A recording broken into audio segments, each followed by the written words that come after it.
Hello everyone, welcome to the channel. Today I'm here at the park, at our sports park here, and I have the number one camera for Japan. Actually, number one mirrorless camera in Japan for 2020.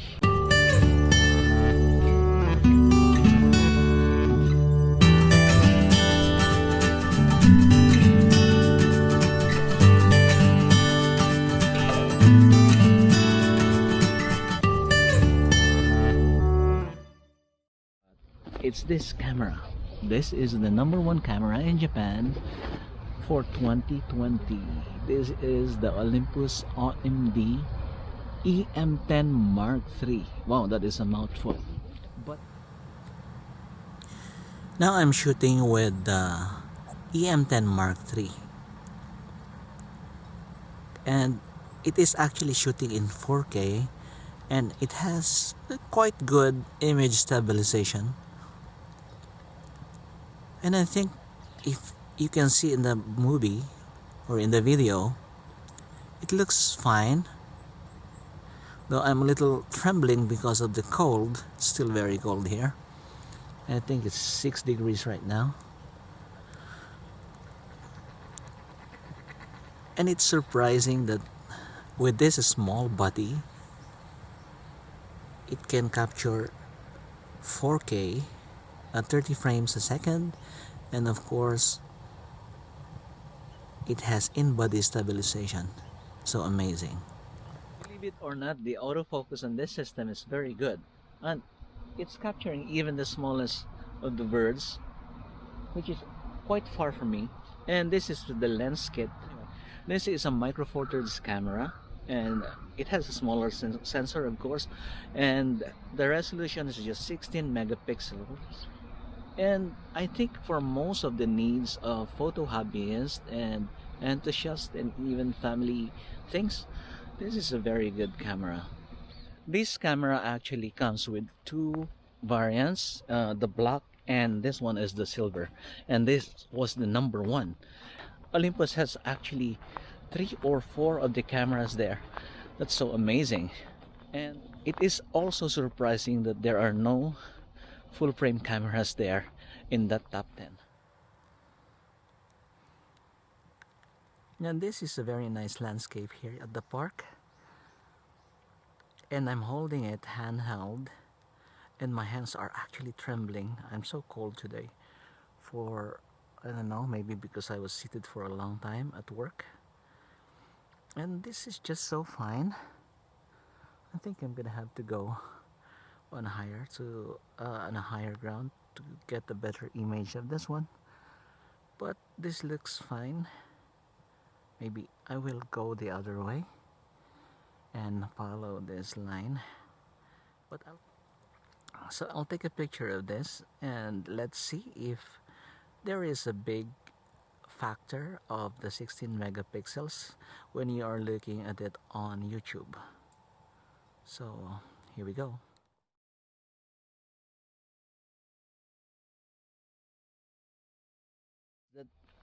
Its EVF or electronic viewfinder is very good. It's very clear. This is the first micro four thirds camera that I have used, and so far I'm enjoying using it. It's very light, it's very easy to use, and it has professional controls.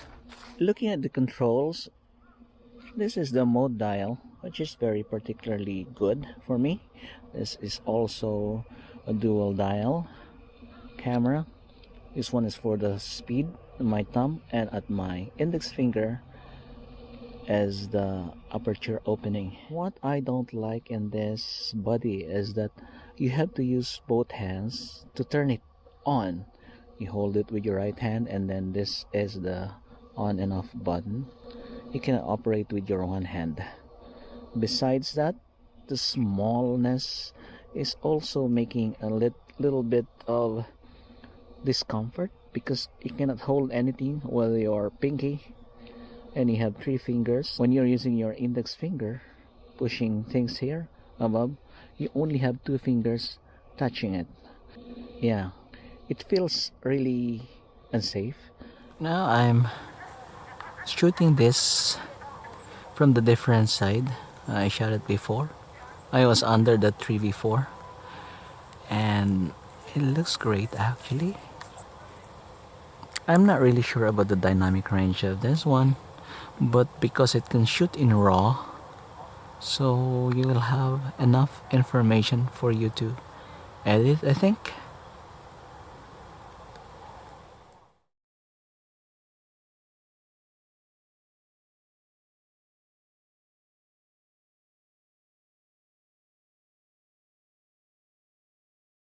But I think the main reason why this camera is number one here in Japan is that its price.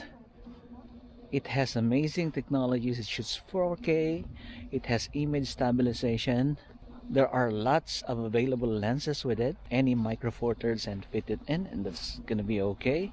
Everything is compact in this small camera, and the price is less than $500, brand new. And you can get this even lower when you are getting the used one, which is not very difficult to find these days. And the kit also comes with another zoom lens, which you can do telephoto shooting and trying to shoot birds. So why not, let's try to use that lens and shoot those ducks over there. I just put the longer lens. It's a 40 to 150 millimeter. If you convert it to full frame, the equivalence is 80 to 300 millimeter. So let's see if we can get good pictures with it. Now I'm taking a video of this duck running at 30 frames a second, 4K, and I'm at the focal length of 300 millimeters equivalent. And you can see I'm hand holding the camera and following the movement of the duck, which is quite far from me, and it's working pretty well, I think. And even the autofocus is, yeah, following it very nicely.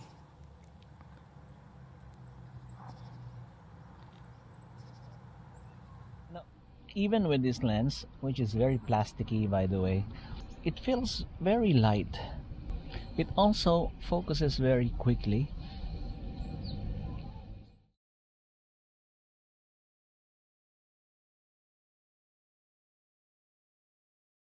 Strangely, there is a koi. I don't know if it's resting or it's dead, or but it's moving, so it's alive. It's here. It's waiting for something. There are supposed to be lots of this here, but I don't understand why I can only see one right now. I'm gonna zoom out so you can see the whole body of this gorgeous fish, and I'm going to take a picture of it. There's a bird up the tree. I'll try to take a picture of it.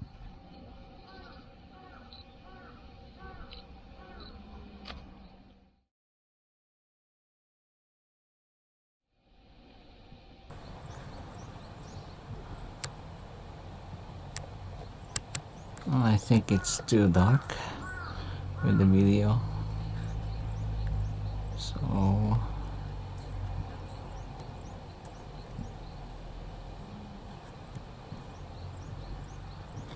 I'm not sure if we can see it with the video, and sometimes it loses focus, I think.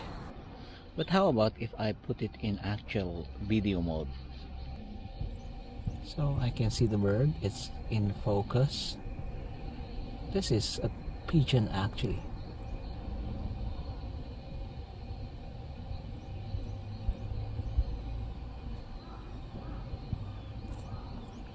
So this is very useful. You can even get bird shots with it. It's amazing. I'm taking a photo, so I'll put this off.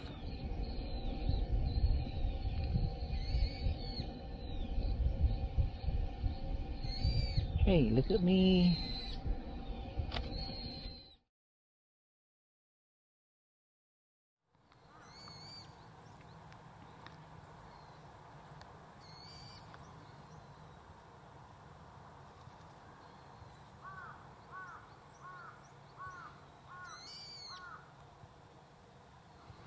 I can just imagine when you are suspended in the water and everything seems to be peaceful.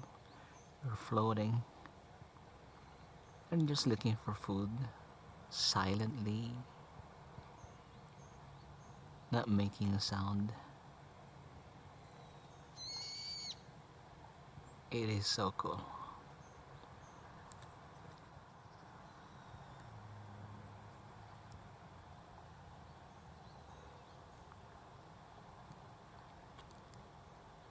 Actually, the 40 to 150 is very useful for this particular kind of shooting.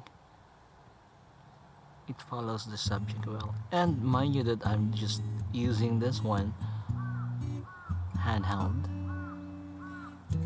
It's so cool and it's so clear. It's amazing.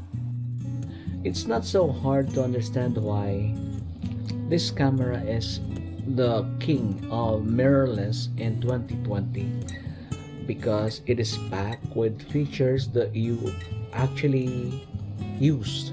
The price is actually very good. It is the cheapest, I think, of all the mirrorless cameras out there, and the quality is not bad. And now that it is replaced with the EM10 Mark IV, I think the price is gonna dip even further down.